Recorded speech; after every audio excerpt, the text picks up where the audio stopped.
우리 말씀을 보겠습니다. 우리 말씀은 시편 78편 21절에서 33절 말씀까지 보도록 하겠습니다.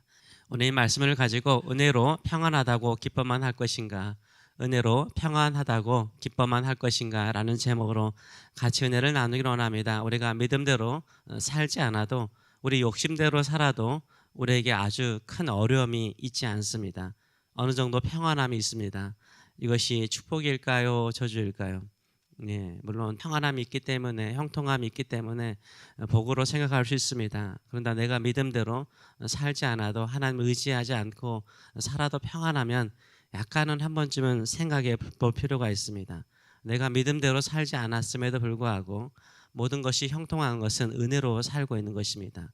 이 은혜로 살고 있는 이 은혜 속에서 나는 다시 한번 하나님의 사랑과 그 인자하심을 깨닫고 얼마큼 하나님을 의지하는가를 생각해 볼 필요가 있습니다. 하나님께서 믿음이 없는 사람들, 하나님의 백성임에도 불구하고 믿음으로 살지 않고 자기의 욕심대로 사는 사람들을 어떻게 다루시는가, 오늘 본문을 통해서 살펴보시기를 원합니다. 하나님을 분노하게 하는 방법은 아주 간단합니다. 하나님을 믿지 않고 하나님을 의지하지 않으면 하나님 화나십니다. 우리도 그렇잖아요. 나를 믿어주지 않으면, 믿어야 될 사람이, 내 남편이, 내 아내가, 내 자녀가 나를 믿어야 되는데 믿어야 될 관계이지 않습니까? 신뢰하지 않으면 분노, 화가 나곤 합니다. 21절에서 22절 말씀 보게 되면, 그러므로 여호와께서 듣고 노하셨으며 야곱에게 불같이 노하셨고, 이 야곱은 이스라엘의 다른 표현입니다. 야곱에게 불같이 노하셨고 또한 이스라엘에게 진노를 불타 올랐으니 이는, 그 이유는 하나님을 믿지 아니하며 그의 구원을 의지하지 아니한 때문이로다 라고 말하고 있어요. 하나님을 의지하지 않고 하나님을 믿지 않기 때문에 하나님께서 분노하셨다라고 말을 하고 있습니다. 이거 보게 되면 하나님을 의지하지 않고 믿지 않는 것은 하나님을 화나게 하는, 분노하게 만드는 것을 우리가 알 수 있습니다. 그런데 이상하게도 하나님께서 분노하시면 그 하나님께서 우리에게 주시는 그 은혜를 거두어 가실 것인데요, 그렇지 않다는 거죠. 오히려 우리 일상에 평화롭고 은혜가 있다라고 말하고 있어요.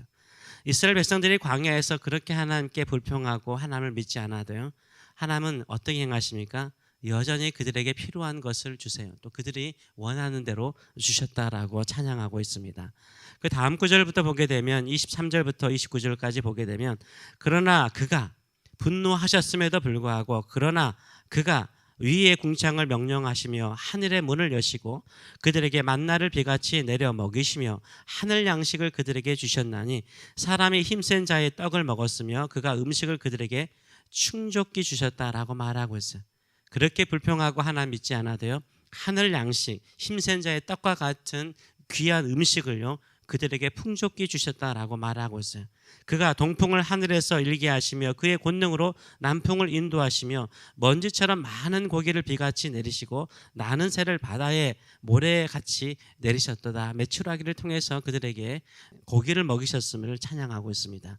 그가 그것들을 그들의 진중에 떨어지게 하사 그들의 거처에 두르셨으므로 그들이 먹고 심히 배불렀대요. 얼마나 풍족하게 주셨는가를 알 수 있죠. 그들이 먹고 심히 배불렀나니 하나님이 그들의 원대로 그들에게 주셨도다. 이렇게 불평하고 하나님을 믿지 않아도요, 하나님께서 만나와 메추라기를요 그들이 풍족히 먹도록 그들이 원하는 대로 배불리 주셨다라고 말을 하고 있습니다. 이게 하나님께서 우리에게 주시는 은혜죠. 일상의 은혜이죠. 해와 비를 하나님께서 거두지 아니하시고 모든 사람에게 내리시는 것처럼, 우리가 하나님의 백성임에도 불구하고 하나님께 원망하고 믿지 않아도요, 하나님께서 우리 일상에 필요한 것들을 풍족하게 주실 때가 있습니다. 그러면 이런 하나님의 자비와 은혜가 일상의 삶 속에 있기 때문에 이스라엘 백성들이 그 하나님의 은혜를 알고 그 사랑을 알고 더욱 하나님을 의지했을까요? 그들의 탐욕과 그들의 욕심을 버렸을까요? 그렇지 않았다는 것을 알 수 있어요. 이런 은혜가 있음에도 불구하고요, 그들은 하나님을 더 의지하기보다는요 그들의 욕심을 따라 살았어요. 더 원망하며 살았습니다. 그래서 하나님께서 그들을 징계하십니다. 깨우치도록 징계하시는데, 오늘 본문에는 세 가지를 언급하고 있습니다. 한 번쯤은 우리가 좀 깊이 생각해 볼 필요가 있습니다. 첫째는 하나님께서 먼저 힘을 빼십니다. 힘을 잃게 하세요. 30절부터 31절의 말씀을 보게 되면, 그러나 그들이 그들의 욕심을 버리지 아니하며, 여전히 욕심대로 산다는 거죠.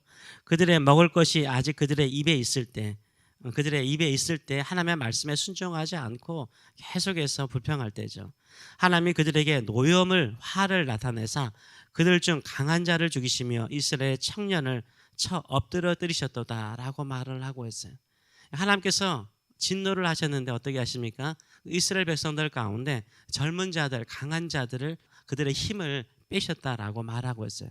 누가 가장 튼튼하고 건강한 자들입니까? 주로 젊은 사람들이죠. 젊은 사람들이 일찍 사라졌다라고 말을 하고 있어요. 만사 형통에도요, 힘을 잃어버리는 것이 있습니다. 진짜 그래요. 모든 일이 순적하게 잘 풀리더라도요, 힘을 잃어버려요. 의욕이 생기지 않아요. 청년에 가졌던 그 꿈이라든가 그 비전이 없어요. 그냥 일상이 평화로운 것에 만족하는 사람이 있어요. 하나님께서는요, 이스라엘 백성들을 애굽 땅에서 인도하시고 난 다음에 광야를 통하여서 가나안 땅으로 인도하시는 것이 하나님의 목적이었어요. 우리가 일상의 삶 속이 평화롭고 은혜로울지라도요, 우리가 잃어버리면 안 되는 게 있죠. 그것은 우리를 구원하신 하나님의 목적이에요. 하나님께서 우리를 구원하신 이유를 잊어버리면 안 돼요. 그 목적과 이유를 잊어버리고 사는 인생은요, 힘을 잃어버려요. 의욕이 없어요. 그냥 일상의 삶의 만족함으로 끝나죠. 우리 주님께서 우리를 구원하신 목적은 무엇입니까? 우리를 통해서 이 땅에 하나님의 나라를 이루는 일에 우리를 부르신 줄 믿습니다. 그 꿈을 위해서 의욕을 가지고 살도록 하신 줄 믿습니다.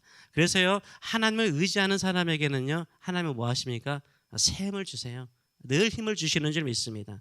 이사야서 40장 31절의 말씀처럼 오직 여호와를 앙망하는 자, 이 앙자는 바랄 앙자 아닙니까? 망자는 소망.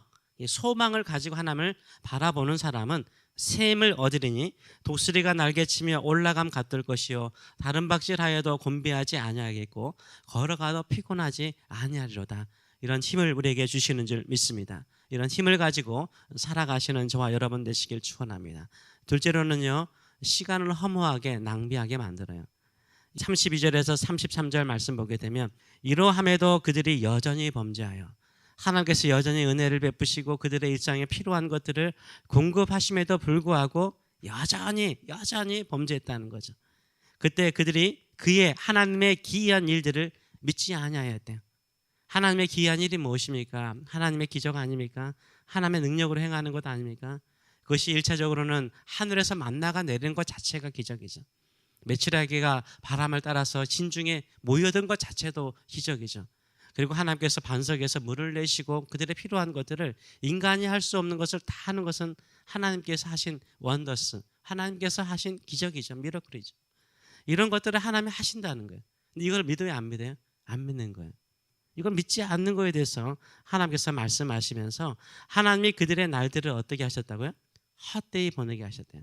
광야에서 40년 동안요, 뱅뱅 돌면서 헛되이 시간을 낭비하게 만드세요. 그들은 어디로 가야 돼요? 가나안 땅으로 가야 되는 거예요. 약속의 땅을 향해서 나가야 되는데요, 헛되이 그들의 시간을 보냅니다. 우리의 삶이 헛되이 시간을 낭비하는 날들이 아니라 하나님의 뜻을 이루고 하나님의 목적지를 향하여 나가시는 저와 여러분 되시길 축원합니다. 그래서 인생을 마칠 때 한숨 쉬는 사람들이 많아요. 세상 사람들이 한숨 쉬면 상관없는데요, 믿음의 성도들이 후회를 많이 해요. 참 내가 80년, 90년 살았는데 왜 나의 인생은 이랬을까라고 후회하는 사람들이 있어요. 우리가 온전히 하나님을 의지하였는가를 한 번쯤은 생각해 볼 필요가 있죠. 세 번째로는요, 일상을 두려움으로 보낸다라고 말을 하고 있어요. 두려움 속에 보낸다라고 말하고 있어요. 그들의 횟수를 두려움으로 보내게 하셨도다. 늘 두려움 속에 있는 거예요. 만사가 평안해도요, 두려워요. 혹시 큰 일이 일어나지 않을까 늘 염려하고 걱정해요. 없는 염려도 스스로 만들어요. 일어나지도 않는 일을 스스로 상상해서 스트레스 받고 괴로워하고 두려워하고 이렇게 산다는 거죠. 이게 하나님을 의지하지 않고 믿지 않는 사람들의 모습이라고 말을 하고 있습니다. 우리가 일생을 살아가면서 하나님의 은혜 없이 우리가 어떻게 살아갈 수 있겠습니까? 그 은혜를 아는다면요, 우리 어떻게 해야 돼요? 우리의 욕심을 채우는 것이 아니라요, 우리의 탐욕을 따라가는 것이 아니라요, 우리의 지성을 따라서 나태하는 것이 아니라요, 더 열심을 내어서 하나님이 우리를 구원하신 그 목적, 그 뜻을 향해서 의욕을 가지고 힘을 내어서 살아가시는 저와 여러분 되시길 축원합니다. 하나님께서 오히려 더 큰 힘 주실 줄 믿습니다. 두려워하지 마세요. 하나님은 우리가 두려워하는 모든 것들을 이길 수 있는 능력을 주실 줄 믿습니다. 힘을 주실 줄 믿습니다. 그리고 우리가 주님 앞에 갔을 때 계산할 때 허무하게 사는 인생이 아니라 나의 마음을 드렸습니다. 나의 시간을 드렸습니다. 나의 물질을 드렸습니다. 나의 몸을 드렸습니다. 주님께서 우리를 구원하시기 위해서 이 땅에 오셔서 그 몸을, 그 물과 피를 다 쏟은 거에 비해서 너무나 초라하고 작은 것이지만 내가 주의 사랑과 그 은혜를 알기에 내 인생을 드렸습니다. 내 시간을 드렸습니다. 이렇게 믿음으로 나가시는 저와 여러분 되시길 축원합니다. 우리는 가장 귀한 시간과 인생을 가지고 있습니다. 예수 그리스도께서 십자가에 죽기까지 우리를 귀하게 여기시고 우리를 사셨습니다. 우리는 주의 것이지 우리의 것이 아닙니다. 이제는 우리의 목적을 위해서, 우리의 만족을 위해서, 우리의 욕망을 위해서 사는 존재로 우리를 부르지 않으셨어요. 주를 위해서 살도록 부르셨어요.